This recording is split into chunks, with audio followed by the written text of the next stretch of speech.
Hospital do Figo Roxo para vocês, aqui de Jaú. E nós começamos a jornada ontem em Barra Bonita, hoje Jaú, amanhã ali no Teresa de Jesus. Então, falando numa casa diferente, pela primeira vez, é sempre uma oportunidade de falar do bem. E no dia de hoje, nós vamos falar desse assunto muito interessante, que são os 4 adversários da felicidade. Aí você pergunta, André, mas é só 4 adversários da felicidade? Primeiro que não é inimigo da felicidade, é adversário. E o adversário é aquele que nós temos que vencer. De qualquer forma, se quisermos vencer alguma coisa. Ou não, né? A gente pode conviver com o adversário também. E você me pergunta, são 4 adversários da felicidade? Não, deve ter mais ou menos uns 259,59. Mas hoje, em virtude do tempo, nós vamos falar só 4. Assim, muito rapidamente, e é um convite para que cada um de vocês vá pesquisar mais. Eu vou dizer aqui o nome de alguns livros, para que a gente possa se instruir sobre esse assunto tão importante no dia a dia e na atual realidade da Terra. Porque nós estamos numa mudança planetária, vocês sabem, nós estamos num pós-pandemia, vocês sabem, e quando você abre o livro A Gênese, lá no finalzinho, quase no último capítulo, tem um título chamado assim, São Chegados os Tempos, ou Os Tempos São Chegados, depende do tradutor. Aí você pergunta, mas que tempos são esses que são chegados? É chegado o tempo de se tocar, é chegado o tempo de amar, é chegado o tempo de fazer algo, é chegado o tempo de nos conhecermos a nós mesmos finalmente. É este o nosso propósito, ser feliz. Cada um aqui, na casa, tem um nome e tem uma personalidade. Como que chama a jovenzinha aqui? Laurinha. A Laura está aqui e ela tem uma personalidade. E Jesus, ele tem uma agenda. E o nome da Laura está na agenda dele. Como está o seu, meu, seu, todo mundo. Disse Jesus que nenhuma ovelha ficará para trás, nenhuma. Então, assim como está o nome da Laura, ele deve ter lá um planejamento para ela, ele tem um planejamento para cada um de nós. Então, quando ele olha a Laura hoje, Jesus, claro que ele está preocupado com a Laura hoje, mas ele já vê a Laura daqui 1000 anos, daqui 10.000 anos, naquele espírito que a Laura vai se tornar. É assim que ele vê. Por isso que quando Jesus recebeu aquele beijo de Judas, e os soldados prenderam ele, e Pedro falou, Judas, o que é isso? Você está doido? Você entregou o mestre. Jesus ficou chateado? Ficou? Será com Judas? Meu Deus, Judas acabou comigo. Agora, não. Por que ele não ficou chateado? Porque Jesus sabia quem era Judas dali a 1000 anos. Ele já sabia que Judas reencarnaria como Joana d'Arc, por exemplo, na França Antiga. E aí vai. Então, hoje, nós vamos falar dos 4 adversários da felicidade. Então, olha lá, pergunta 921 de O Livro dos Espíritos. Concebe-se que o homem será feliz na Terra quando a humanidade estiver transformada. Então não é agora, né? Não é para já. Mas, enquanto isso não se verifica, poderá conseguir uma realidade, uma felicidade relativa? E a resposta é impressionante. Então, dá para ser feliz como nós estamos hoje? O Espírito respondeu a Allan Kardec, o homem é quase sempre o artífice da sua própria infelicidade, ou da sua felicidade. Olha, se Chico Xavier tivesse esperado as condições ideais para começar a trabalhar, ele não teria começado até hoje. Então não tem condição ideal para ser feliz. Tem propósito. A felicidade não é de fora para dentro. A felicidade é de dentro para fora. Então, eu vou pular aqui alguns slides, porque senão ficar muito comprido. Dá para fazer até um seminário, né? Vocês estão com pressa ou não? Falou que é até às 5h30, né? Vamos marcar um seminário. Vamos marcar. Então eu apresento para vocês os 4 adversários da felicidade hoje. Solidão, rotina, ansiedade e medo. Vamos falar rapidamente desses 4. Adversários estes que impedem a nossa felicidade. Adversários estes que são normais para o ser humano, mas quando exagerados, acabam atrapalhando a nossa vida. Quando você abre o livro O Homem Integral, do Espírito Joana de Ângeles, através da psicografia de Divaldo Pereira Franco, você encontra logo no primeiro capítulo, segundo, terceiro e quarto, esses 4 adversários da felicidade. E Joana de Ângeles discorre 3 páginas sobre cada um. 3 páginas. E ela fala assim coisas impressionantes. Aliás, teve uma vez que Dona Joana de Ângeles disse para o Divaldo: Divaldo, vamos escrever um novo livro. Ele falou: é mesmo? É. Vai ser sobre o quê? Sobre o amor. Ele falou: mas de novo? Ela falou: estamos só começando. Estamos só começando. Então, consulte lá O Homem Integral. É difícil achar esse livro, que as bibliotecas não têm as livrarias, mas tem na internet. Então você vai lá no Google e pesquisa, você vai ter uma surpresa. Então vamos falar rapidamente dos 4 adversários, porque o reloginho vai indo, vai indo, vai indo. Eu queria fazer aqui um exercício com vocês. Exercício que eu queria fazer uma demonstração. Não vai precisar levantar nada, fazer física, nada disso. A São Paulo ela já me olhou assim e falou: pronto, começou. Palestrante que manda levantar, sentar, erguer a mão, baixar a mão, né? Não, você só vai fechar os olhos. Olha como eu sou bom, né? Fecha os olhos por algum tempo. E aí, quando eu falar já, você fecha o olho. Peraí. Quando você falar já. E aí, durante esse tempo que eu vou dar para vocês, eu vou falar de alguma coisa. E mentalmente, você vai pensar em quem você ama. Pode estar a pessoa aqui, pode não estar. Pode estar aqui na Terra, pode não estar. Pode estar pertinho aqui em Jaú, pode estar em outro município, pode estar em outro estado, mas alguém que você ama e que é muito caro à sua vida. Então, nesse minuto, olha lá, você já pode fechar os seus olhos. Mentalize um campo de girassóis, um campo de rosas, um campo de flores, a flor que você mais gosta e se identifica. E você vai tirar alguma dessas flores, alguns exemplares. As flores são o autógrafo de Deus, segundo Joana de Ângeles, e vai ofertar para essa pessoa que você ama. Mas não ofertar a flor simplesmente. Você vai ofertar a flor, imprimindo nela todo o sentimento de amor que você tem por ela, em forma de flor e, nesse instante, em forma de prece. Pessoa que você mais ama e que é mais cara para a sua vida, você pensou neste momento. Agora você pode abrir o olho. Viu, Cláudia? Muito bem, abertos os olhos, eu vou fazer uma pergunta. Quanto tempo vocês ficaram com os olhos fechados, vocês sabem? Dá para calcular mais ou menos? Uns 50 minutos? Não, né? Quanto?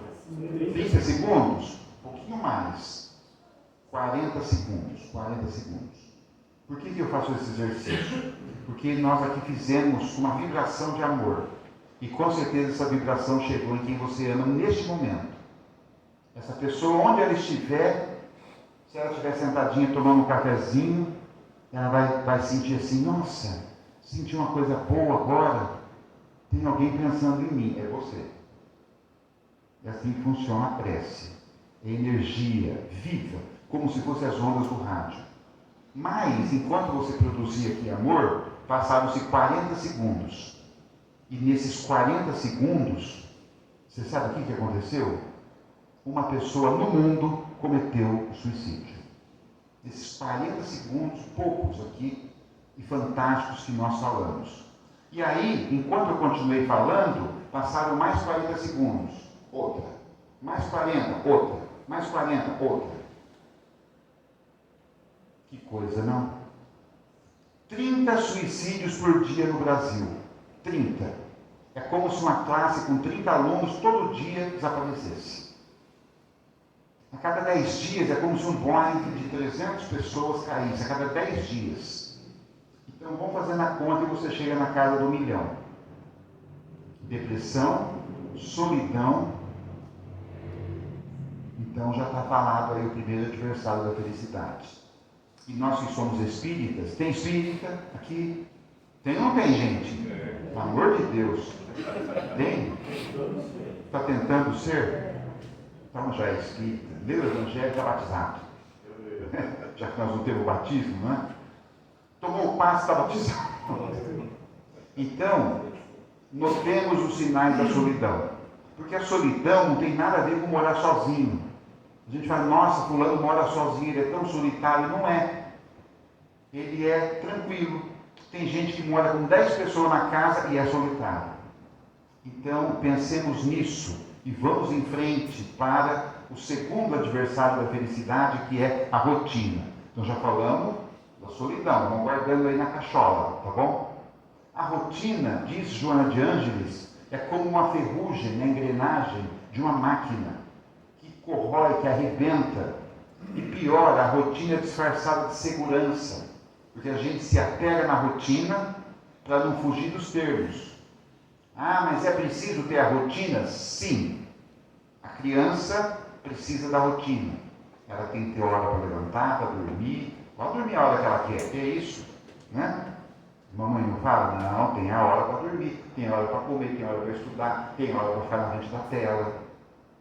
Senão descamba tudo.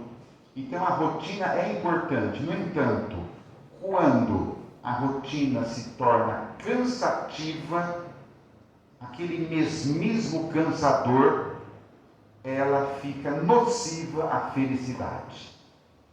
Então pensemos nisso. Então de repente você tem lá a hora de levantar, aí você faz sua higiene, se alimenta, trabalha, se alimenta de novo, trabalha mais um pouquinho, se alimenta de novo, descansa, vai fazer sua higiene, vai dormir, começa tudo de novo, e dali a pouco já foram 1 ano, 10 anos, 50 anos, e você fala, nossa, eu nem vi meus filhos crescerem, nossa, eu nem vi meus netinhos crescerem, nossa, e é assim, mesmismo cansador, segundo Joana de Ângeles. Como é que eu fujo da rotina? Inventa coisa nova, dentro da sua rotina. Então tem gente que fala, não aguento mais passar por esse caminho, todo dia eu passo aqui para ir trabalhar, é a mesma rua, é o mesmo velhinho que acena, é o mesmo cachorro que late, é a mesma árvore com a mesma flor, muda o quarteirão, não é possível. Ao invés de ir por aqui, dá a volta por lá um dia. Você vai ver outro velhinho, outro cachorro, outra árvore, outra rotina, outro tudo. Então tem tarefa que não dá para sair, mas tem tarefa que dá para você modificar. E numa das palestras do Divaldo, ele conta que ele tinha naquela época, 1950 e pouco, uma chefe. Ele era funcionário do INSS antigo, lá da Bahia, e ele tinha uma chefe que ele dizia que ela era rotineira. Ela não se permitia mudar. Sempre aquela roupa tom pastel, sempre aquele mesmo penteado, aquele mesmo tom de maquiagem da época. E aí o Divaldo dizia que ela tinha sorte, porque ela já nasceu em família abastada e já era chefe. E aí um dia ela chegou e falou, Divaldo, se tornaram muito amigos, né? Olha como que é o mesmismo cansador. Vou te dar só um exemplo. Ela chegou e falou, Divaldo, tem uma novidade. Ele era, né, cheio do tutu, né? Ela falou assim, olha, eu sou sócia do melhor clube de Salvador. E sabe quem vem nesse clube? Quem vem fazer um show no Brasil? Selma Lagerlof. Era uma artista lá da época, uma contista, e ela ia lá no clube fazer alguma coisa, fazer uma apresentação. E ela ganhou o ingresso. Ganhou. Aí o Divaldo disse, mas você vai? Ela falou, não sei se eu vou, porque a apresentação começa às 9 e termina às 10, eu me deito às 8h30. Mas não é possível que você vai perder? Não, velho, aí vai, não vai, ficou aquela semana toda dizendo se ia, se não ia, como é que ia fazer, como é que não ia, o Divaldo tentando convencer, na verdade ele queria o ingresso, né, mas estava com vergonha de pedir. E aí no final, no último dia, ela decidiu, não vou. E não foi. Aí o Divaldo falou, minha filha, você não vai, então você me dá o ingresso, eu vou no seu lugar, depois eu te conto tudo o que aconteceu. Ela disse, não posso. Não posso porque a pessoa que me deu o ingresso vai ver você no meu lugar, vai até ficar chateada. Então melhor não ir ninguém. Percebeu o que é? Você não é feliz, você não se permite ser feliz, e você impede que o outro seja feliz. Eu não vou, mas você também não vai. Conhece alguém assim? Algum marido, ainda bem que não é o caso nem de Jaú nem de Valinhos, né? O marido fala, eu não vou. E vira para a mulher, você também não vai. Como não vai? Não nasceu grudado? Então, quando você fala em rotina, é esta questão interessante. E aí nós já vamos pulando da solidão para a rotina e vocês estão percebendo que tudo se interliga. Porque quando você fica chateado pelo conta da rotina, você se sente sozinho e você fica ansioso.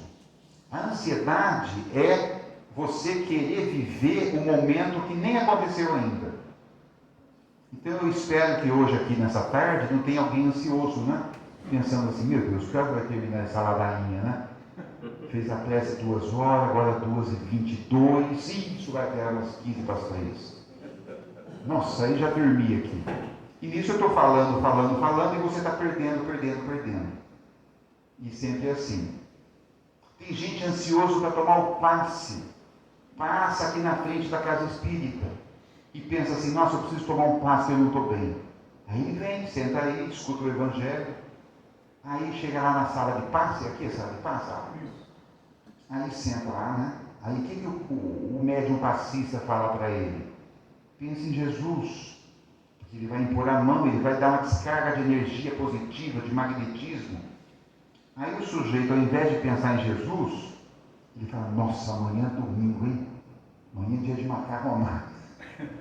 Segunda, eu tenho que pagar uns 2 boletos lá que eu preciso pagar. Eu vou fazer minha fezinha na lotérica, que corre quarta-feira, a lotomania lá, a Mega Sena. Aí de repente o médium toca no ombro dele que acabou o passe. 1 minuto.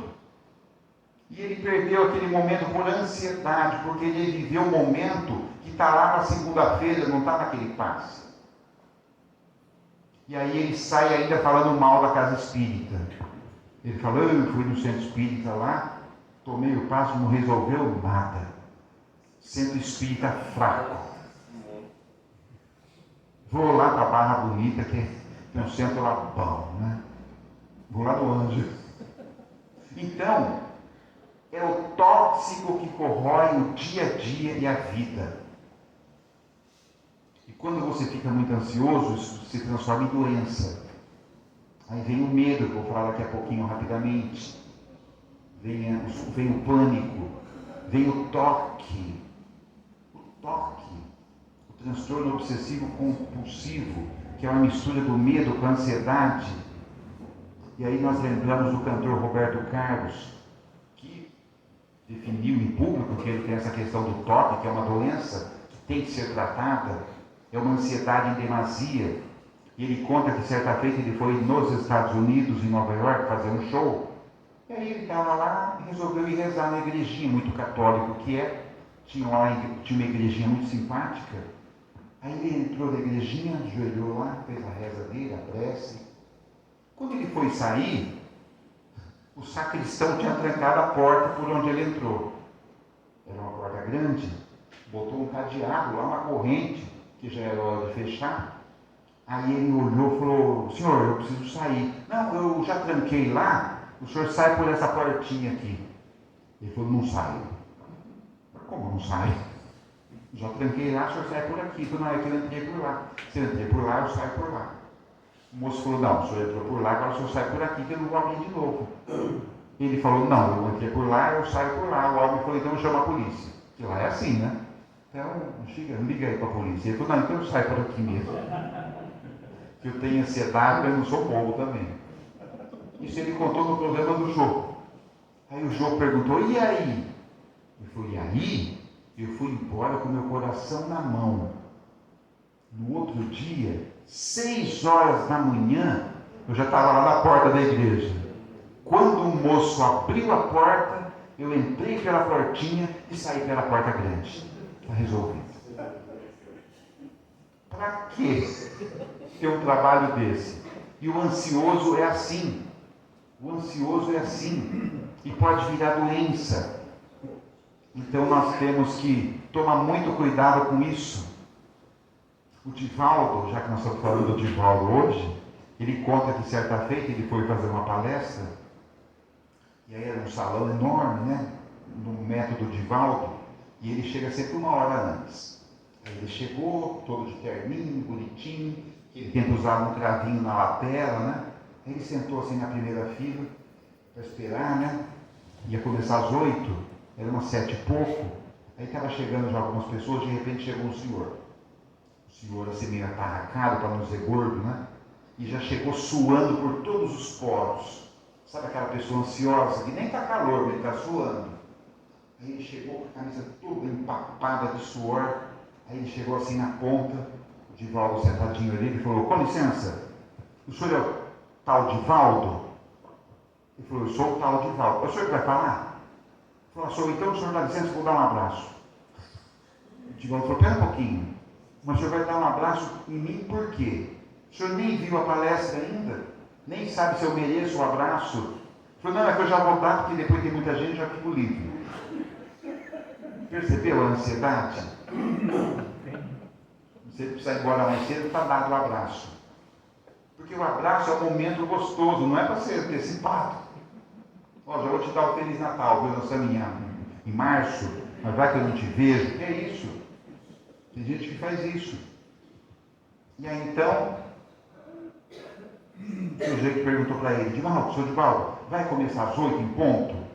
O Divaldo falou, não sei. Não, mas como não sabe? Isso não é o senhor que vai falar? Não, sou eu que vou falar. Eu não sei se começa às 8 em ponto. Eu estou aqui à disposição do evento. De repente tem um palestrante antes, tem um jogral, tem uma música, tem um cantor. Não, mas se falou que é às 8, o senhor tem que começar às 8. Ele falou, pois não, senhor. Aí sentou assim na quarta fila. E sabe o sujeito que incomoda todo mundo? Ele cruzava a perna, batia na cadeira da frente, levantava para tomar água, ia no banheiro, não parava. Quando foi 10 para as 8, vem de novo o sujeito, o ansioso. Senhor Divaldo, com licença, o Divaldo já recebendo as pessoas, cumprimentando. Só falta 10, viu? Ele falou, só falta 10 o quê? Minutos só. São 10 para as 8, não é possível. Sorte que deram a palavra para o Divaldo 8 e 3. Senão o sujeito ia ter um piripaque ali, sem nem condições. E aí então, Divaldo fez a palestra, ao final fez o poema da gratidão que ele faz sempre. Era um palco baixo assim, quando ele encerrou o poema da gratidão, depois de 1 hora e 15 de fala, adivinha quem já levantou e veio? O ansioso. No pé do palco assim, olhou para o Divaldo, o pessoal estava aplaudindo ainda o Divaldo, não deu nem tempo. E o homem já lá para falar alguma coisa. O Divaldo olhou para ele, pois não, meu senhor. Ele falou, olha, posso falar uma coisa? O Divaldo disse, pois não. E ele disse assim, olha, o senhor fala, hein? Aí o Divaldo não sabia se era elogio, né? Fala bem, ou uma crítica, que ele falou muito, né? O ansioso. Posso contar mais uma de ansiedade rapidinho? Divaldo, do centro de São Paulo. Ele tinha uma palestra à noite, ele se hospedou ali perto da Paulista, e aí tomou o café da manhã, foi dar uma andadinha por ali, aquela jantarada que anda de São Paulo. De repente ele olhou assim, ele viu um amigo que ele não via há 10 anos, em São Paulo. É quase uma coincidência, né? Aí ele olhou assim, nossa, é fulano, assim, uns 15 metros dele, no meio da pequena multidão. Aí ele chamou o nome do sujeito, fulano, o pessoal parou. Divaldo, é você de longe? Ele falou, sou eu. Ah, que legal. Então tchau. Eu falei, como tchau? Não. Era como tchau. Olha o ansioso. Tchau não, eu vou aí, foi lá. Falou, não, deixa eu ver você, deixa eu te ver, deixa eu te dar um abraço, faz 10 anos que eu não te vejo. Deixa eu olhar para você, pegar em você, você é meu amigo. Vamos tomar um café. O amigo falou, um café?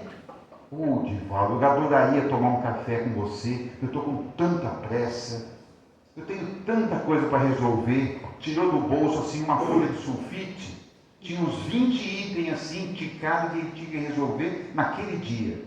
Olha, Divaldo, eu tenho que resolver tudo isso aqui hoje. O Divaldo falou, mas será que vai dar tempo? Mas você não toma um café comigo? É 5 minutos. Divaldo, se for rápido. O Divaldo, baianinho é tranquilo, né? E o amigo era mineirinho. Sentados os dois na cafeteria, conversa vai, pão de queijo vem, não sei o quê. Dali a pouco, isso era 9h pouco da manhã. Começaram a relembrar os velhos tempos, de repente o amigo falou, Divaldo, vamos almoçar, falta 15 para meio-dia. Mas você almoça comigo? Ah, já estou aqui mesmo, vou almoçar com você. Foi almoçar. Sentaram na mesa, pediram lá um prato, tal, e conversa vai, conversa vem. De repente o rapaz falou, viu, nós vamos fechar, porque são 15 para as 4 da tarde, e nós precisamos fazer a limpeza para a noite. 15 para as 4? Nossa, mas como passou o tempo? Aí o Divaldo se levantou. Falou, meu amigo, eu tenho que ir embora. O amigo falou, que pressa é essa? Nós nem conversamos direito. Olha como você vira a ansiedade. Aí o Divaldo falou, não sabe o que é? É que eu preciso ir para o hotel, tomar banho e me aprontar, porque 5h30 já vem me pegar para a palestra. São Paulo é assim, né? A palestra é às 8, o pessoal 5 horas vai te buscar lá. Porque é longe, é trânsito. Aí ele falou, puxa, mas nós nem conversamos direito, que coisa. Aí o Divaldo perguntou para ele, posso te perguntar uma coisa? E essa lista de coisas que você tinha para fazer? Ele falou, Divaldo, vou te contar um segredo. Eu estou de férias, 30 dias de férias. Hoje é meu primeiro dia de férias. E essa lista aqui, tem coisa que é do ano passado. Se não resolver esse ano, empurra o ano que vem. Você percebeu como é que é? Então você coloca uma urgência que não é devida e atrapalha a sua vida. Né? Você alça urgências que não é necessária. Qual que é a nossa urgência? Aprender a amar. O resto é resto. O resto é resto. O resto espera. O resto espera. Então assim é a ansiedade que nós estamos falando no dia. Tem que apontar para lá, né? Você aponta para a tela, né? E aí, por último, nós já falamos de solidão, que mais mesmo? Esqueci. Rotina, ansiedade e agora medo. Alguém tem medo de alguma coisa aqui? Vamos descobrir seus medos. Barata, alguém tem medo? Você tem? Tem medo do quê? Espírito. Espírito, tem medo de espírito? Espírito escuro. Espírito escuro. Tem medo de palhaço? Quem mais? Que você tem medo do quê? Lagartixa na parede? Altura? Nós temos medos. E o medo é normal. Porque senão você atravessaria a rua sem olhar para os lados. E aí você desencarnaria. Tem gente que não desencarnaria, porque é tão magrinho, né? Que desensossaria, né? Costuma dizer que tem gente que é muito magrinho, não. Ela, por exemplo, é esbelta, ela vai desensossar, porque não tem muita carne para desencarnar. Então, o medo, olha lá, Joana de Ângeles diz que são as vozes na sua cabeça dizendo a você que as coisas não vão dar certo. Então, tem uma dica muito importante: está com medo? Vai com medo mesmo, que depois se acostuma. Sempre é assim, sempre. Não deixe de fazer algo por medo, não deixe. E não deixe o medo virar pânico nem fobia, que aí vira doença patológica. Vira doença patológica. E aí, eu vou... Olha aqui, que interessante. Vou mostrar um slide aqui, que eu gosto muito. Que o medo é inexplicável. Eu vou sair da frente de vocês aqui. Ó, barata. Você falou que tem medo de barata? A barata tem medo do rato. O rato tem medo do gato, que é inimigo natural. O gato tem medo do cachorro. O cachorro tem medo do homem, que é o seu dono. O homem dizem que tem medo da mulher. Tem. E a mulher que tem medo da barata. Fechou o círculo.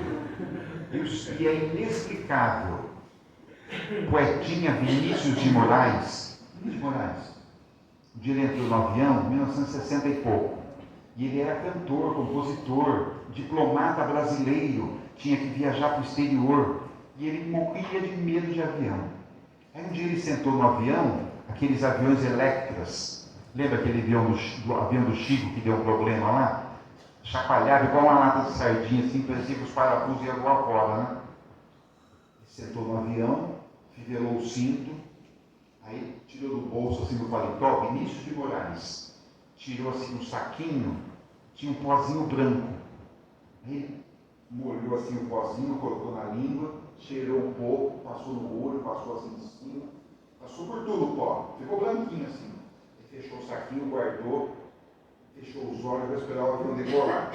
Aí tinha uma senhora do lado dele, uma senhora, olhando e falando. Ele falou, com licença, eu não tenho nada com isso, mas o senhor não é o Vinícius de Moraes? Ele falou, sou. Olha, eu sou sua fã, eu adoro o senhor, adoro. Mas eu estou vendo que o senhor vai morrer logo, porque com todo esse pó que o senhor está usando.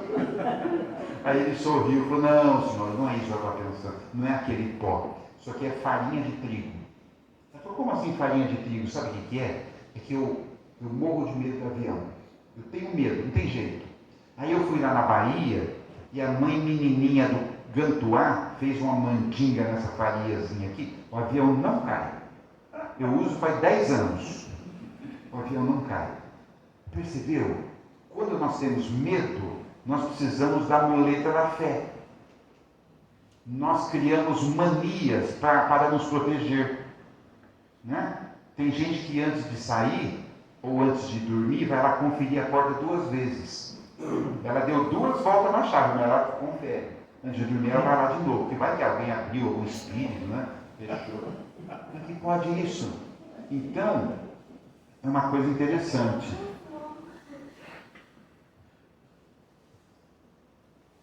Fernando Sabino, cronista de nome, né? Vocês vão estudar o Fernando Sabino aí na escola.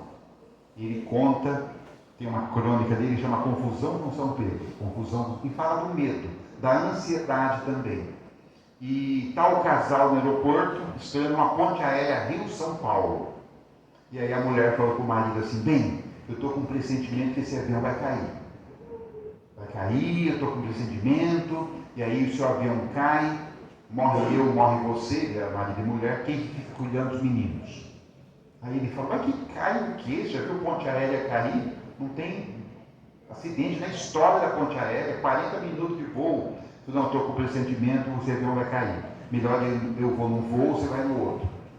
Porque pelo menos se cair um avião, sobra o outro para cuidar dos meninos. Ele falou, pelo amor de Deus, mas essa, ele ir lá trocar os bilhetes, ele conhecia a mulher, não discutiu muito.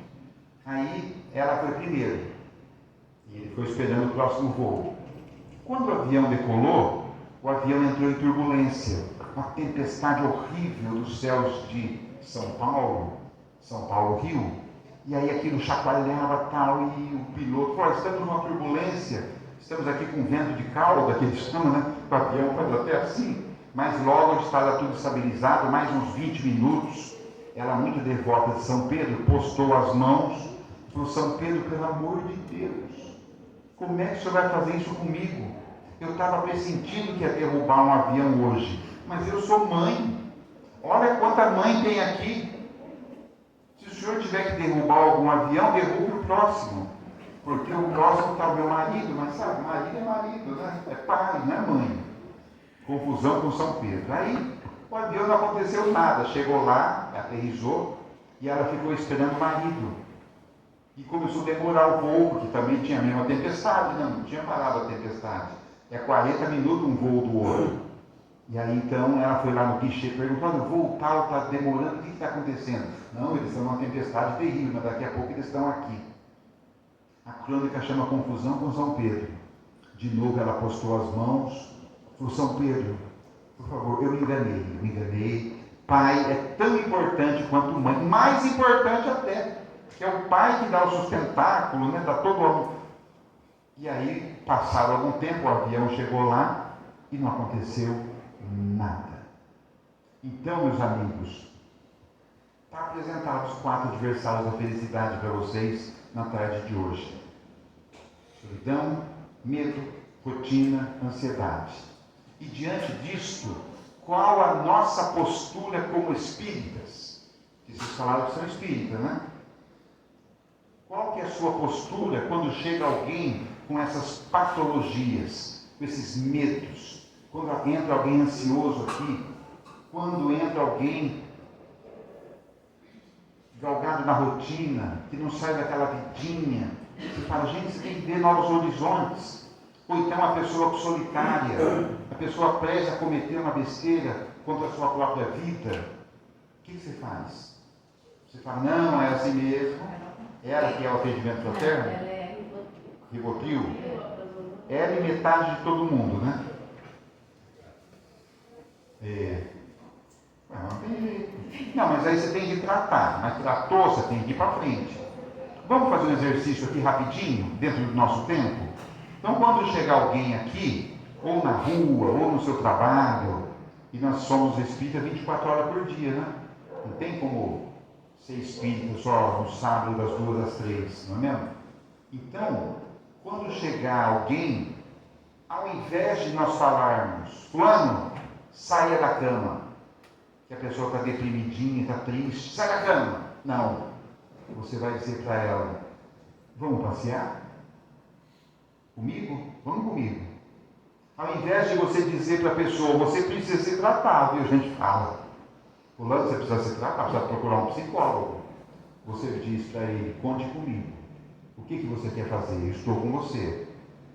Ao invés de você dizer, quando você vai sair dessa? Você diga, como você está se sentindo hoje? Ao invés de você dizer, nossa, você é muito pessimista, você diga, fique tranquilo, tudo vai melhorar. Ao invés de você dizer, pare de drama, você diga, quero te ver bem porque eu te amo. Olha como muda a postura. Então, arredondando essa nossa fala de hoje, Emmanuel, no livro Pensamento e Vida, no capítulo 9, intitulado Sugestão, ele diz o seguinte: somos hoje, deste modo, herdeiros positivos dos reflexos de nossas experiências de ontem, encarnações passadas, com recurso de alterar-lhes a direção para a verdadeira felicidade. A reencarnação mais importante nossa é essa atual, porque é nessa que nós podemos mudar as coisas. A encarnação anterior não dá para mudar mais nada, e a encarnação futura não aconteceu ainda. Vai depender dessa, é um reflexo dessa. Exatamente. Então, só terminando, somos assim responsáveis pela nossa ligação com as forças construtivas do bem ou com as forças perturbadoras do mal. Então, meus amigos de Jaú, não desperdice a vida, permita-se ser feliz, somente você pode fazer isso. O seu marido não vai te fazer feliz, sinto informar.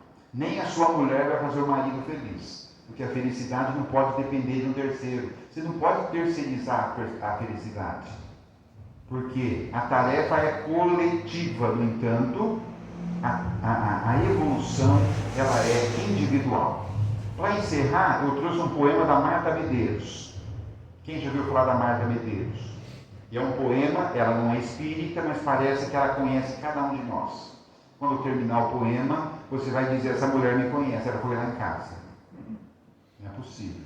E ela diz o seguinte: pessoas com vidas interessantes não têm fricote. Elas trocam de cidade, sentem-se em casa em qualquer lugar, investem em projetos sem garantia, interessam-se por gente que é o oposto delas, pedem demissão sem ter outro emprego em vista, aceitam um convite para fazer o que nunca fizeram, estão dispostas a mudar de cor preferida, de prato predileto, começam do zero inúmeras vezes, não se assustam com a passagem do tempo, sobem no palco, tosam o cabelo, fazem loucuras por amor e compram passagem só de ida. Essa, quem sabe, é a felicidade. Eu paro por aqui, agradecendo muito a presença de todos, e quando eu faço umas palestras, eu sempre gosto de deixar 2 frases no final. Frases para serem lembradas no coração. Frases curtas.